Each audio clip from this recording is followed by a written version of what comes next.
शादाब और हैदर अली ने 63 किए, शादाब ने 65 किए, अच्छी इनिंग्स थी, स्कोर तगड़ा कर लिया, मैच जीत गए। लेकिन मैं फिर यही कहूंगा कि हैदर अली को अच्छी इनिंग्स चाहिए। यहाँ 46 पे कम से कम 70 80 75 प्लस को चाहिए।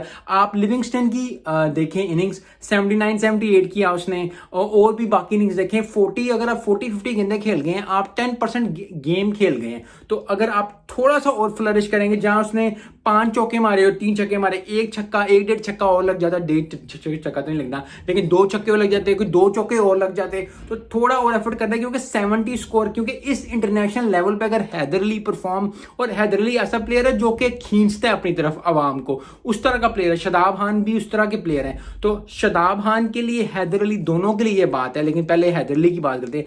हैदर अली ने 63 किया, कम से कम 75 करना चाहिए था, अच्छा स्कोर करना चाहिए था। शादाब की बात उस तरह दूसरी तरफ करें तो शादाब भी 65 और 45 थे।